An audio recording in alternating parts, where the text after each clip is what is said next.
Doctor कलाम साहब एक student से इंटरैक्ट कर रहे थे और स्टूडेंट ने उनसे कुछ क्वेश्चन किए थे और डॉक्टर कलाम साहब ने उनके जो जवाब दिए उनमें से उनका व्यक्तित्व साफ दिखाई देता है।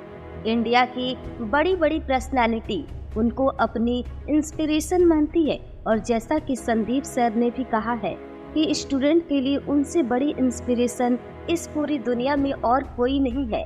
Doctor APJ Abdul Kalam student के लिए उनसे बड़ी इंस्पिरेशन इस पूरी दुनिया में कोई नहीं, और इसलिए भी थंबनेल में लिखा गया है कि काश हर एक इंसान को ये स्पीच जरूर सुननी चाहिए। आज फिर से शब्द सारे कलाम साहब के होंगे। मैं तो बस उन्हें आवाज देकर हिंदी भाषा का प्रयोग करके बहुत ही आसान भाषा में आप सबके सामने ला रही हूँ, हिंदी में डब कर रही हूँ। तो आइए बिना किसी देरी के हम शुरुआत करते हैं। ठीक है, तो अब आप लोग मुझसे क्वेश्चन पूछिए। सिर्फ 5 क्वेश्चन हम लेंगे। कौन कौन पूछना चाहेगा? ठीक है, क्वेश्चन क्या है जल्दी बताइए। Good evening sir. Good evening. आप किस क्लास में पढ़ते हैं? सर मैं 10 क्लास में पढ़ता हूँ। मेरा नाम गायत्री मोहन है। सर मेरा क्वेश्चन ये है कि रामेश्वरम से तो राष्ट्रपति भवन तक का यह एक बहुत ही बड़ी उपलब्धि है और इसके बारे में कोई सोच भी नहीं सकता। आप लेक्चर दे रहे हैं, अपना क्वेश्चन पूछिए। सर मैं आपसे सुनना चाहता हूँ कि आप कुछ टिप्स दें आने वाली जनरेशन के लिए, लाइफ में सक्सेसफुल होने के लिए। लाइफ में सक्सेसफुल होने के लिए मैं आपको ऑलरेडी बता चुका हूँ, फिर से बता रहा हूँ। ये 4 नियम अटल है। सक्सेसफुल होने के लिए 4 चीजें आपको करनी है। नंबर 1, रिपीट करना।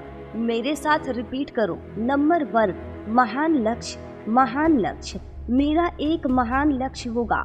मेरा एक महान लक्ष्य होगा। मैं लगातार नॉलेज लेती रहूंगी। मैं लगातार नॉलेज लेता रहूंगा। मैं अपने लक्ष्य के लिए कठोर मेहनत करूंगी।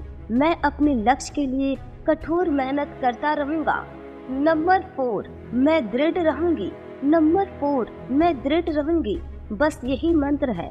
हाँ पूछो। सर मेरी इंग्लिश थोड़ी सी खराब है। मलयालम मीडियम से पढ़ता हूँ।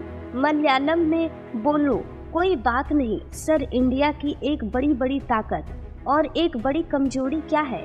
इंडिया की बड़ी ताकत और एक बड़ी कमजोरी क्या है? क्या बात है, फैंटास्टिक बॉय। किस क्लास में पढ़ते हो? सर मैं 7 क्लास में। ओके, अब सवाल पर आते हैं। बड़ी ताकत क्या है? इंडिया की सबसे बड़ी ताकत हो तुम। जहाँ पर 60 करोड़ युवा रहते हैं, यह है हिंदुस्तान की सबसे बड़ी ताकत। अब मैं जो बोलूँगा मेरे साथ रिपीट करना। युवाओं का प्रज्वलित मन। युवाओं का प्रज्वलित मन। धरती के ऊपर, धरती के ऊपर, धरती के नीचे, धरती के नीचे और धरती पर सबसे शक्तिशाली चीज है। सबसे शक्तिशाली चीज है तो भारत का युवा और युवाओं का प्रज्वलित मन हिंदुस्तान की सबसे बड़ी ताकत है। और तुमने पूछा कि इंडिया की सबसे बड़ी कमजोरी क्या है? ठीक है, कमजोरी भारत बिना मिशन के एक कमजोरी है। एक देश मर जाता है अगर उसमें मिशन नहीं है तो कोई उद्देश्य नहीं है। तो और सेम चीज लाइफ के साथ में भी है। बिना मिशन के जीवन मर जाता है, उसी तरीके से बिना मिशन के एक देश भी मर जाता है। तो हर राष्ट्र का और हर एक इंसान का अपना एक मिशन जरूर होना चाहिए। ठीक है, अगला क्वेश्चन। सर मेरा क्वेश्चन यह है कि एक साइंटिस्ट और एक भारत के राष्ट्रपिता के रूप में आपकी सभी महान उपलब्धियों में से आप किस उपलब्धियों को सबसे मूल्यवान मानते हैं? देखिए, मैं पर्सनली बिलीव करता हूँ कि मैं एक टीचर हूँ और जब मेरे एक स्टूडेंट ने पीएचडी की थी तो वो मेरे लिए एक बहुत बड़ी शानदार अचीवमेंट थी। मैं ये मानता हूँ। ठीक है, अलग क्वेश्चन पूछिए। अरे क्या बात है, आपका क्या नाम है? सर विष्णु दिनागल। कौन सी क्लास में पढ़ती हो? सर 5th क्लास में। आपका ड्रीम क्या है? सर मेरा सपना है कि मैं एक आईएएस ऑफिसर बनूं। क्या बात है, आप बहुत ही स्मार्ट लड़के हो। मुझे बताइए मुझे बताइए, आप एक आईएएस ऑफिसर क्यों बनना चाहते हैं? कोई बात नहीं, कोई बात नहीं, मेरे साथ रिपीट करो। एक आईएएस ऑफिसर के रूप में, एक आईएएस ऑफिसर के रूप में मैं करप्शन को रिमूव करूंगा। ठीक है, आप क्वेश्चन पूछिए। सर, मेरा क्वेश्चन ये है कि क्या आप लव कलेक्शन और ग्रेटिट्यूड और कृतज्ञता के बारे में कुछ कह सकते हैं? वेल, प्यार वह है जो हमें माता पिता से मिलता है, उनका कोई मूल्य नहीं होता। करोड़ों रुपए देकर भी हम इसे खरीद नहीं सकते। तो प्यार वह है जो कि हमें हमारे माता पिता से मिलती है। इसलिए आज आप अपने मम्मी पापा को खुश करेंगे। क्या करेंगे? खुश करेंगे। कंफेशन यानी कि कृतज्ञता के बारे में अगर कुछ कहूँ तो आज जब मैं ट्रैवल कर रहा था तो 2 बच्चे थे और उनके माता पिता उनके साथ में थे। वह दोनों बच्चे फिजिकली सही नहीं थे, लेकिन जब वह फ्लाइट में एंटर कर रहे थे तो फ्लाइट में बैठा हुआ हर एक पर्सन उन दोनों बच्चों को इनकरेज कर रहा था, कन्फेशन को शो कर रहा था, कृतज्ञता को शो कर रहा था। और यही है कन्फेशन। और बात रही ग्रेटिट्यूड प्रकट करने की, तो यह एक ऐसी क्वालिटी है जो कि हर एक इंसान के अंदर होनी चाहिए। हम एक उदाहरण से समझते हैं। आपने सूरज को देखा है, सूरज को, अर्थ को देखा है। पृथ्वी को अरबों साल हो गए, सूरज पृथ्वी को रेडिएशन दे रहा है, गर्मी दे रहा है, लाइट दे रहा है। और कभी भी सूरज ने पृथ्वी को थैंक यू बोलने के लिए नहीं कहा।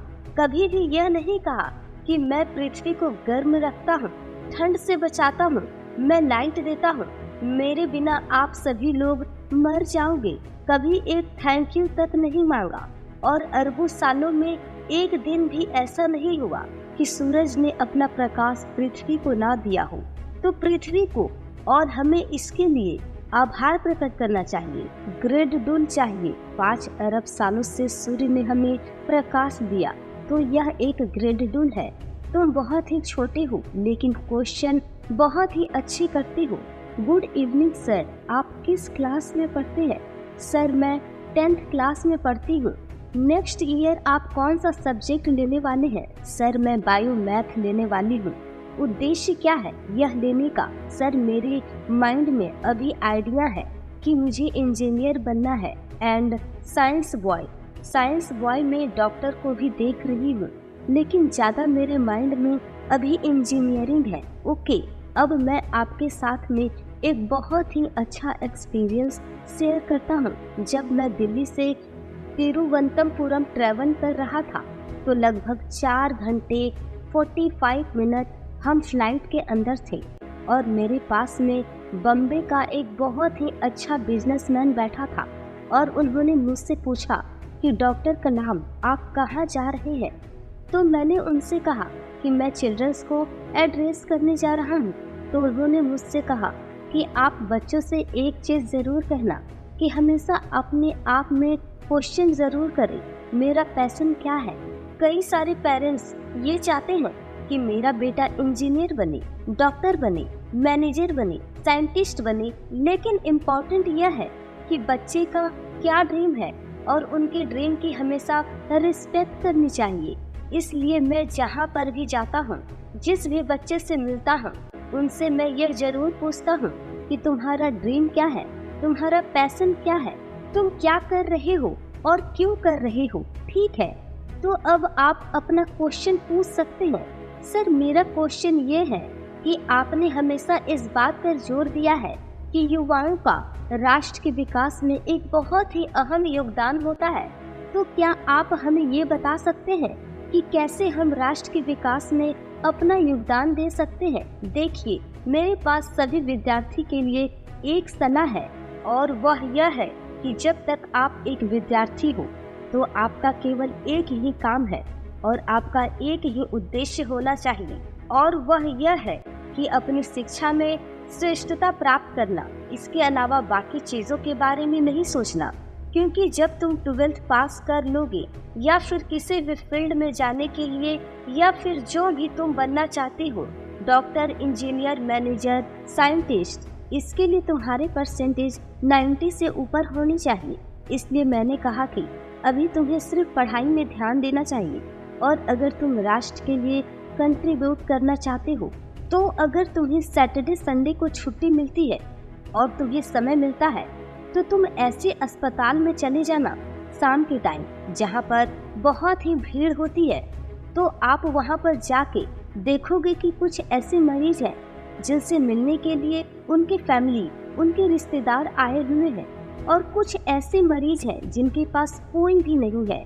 तो तुम उनके पास जाकर उन्हें फूलों का गुलदस्ता या फिर फल फ्रूट दे के उन्हें खुश कर सकते हो, या फिर तुम 5 पौधे उगा सकते हो, या फिर तुम कुछ अफोर्ड नहीं कर सकते हो तो लोगों को शिक्षा दे सकते हो, और तुम्हें लोगों को उच्च शिक्षा देनी चाहिए। वैसे ये सभी काम बाद के हैं, लेकिन अभी तुम्हारा जो फोकस है वो तुम्हें अपनी एजुकेशन पर होनी चाहिए।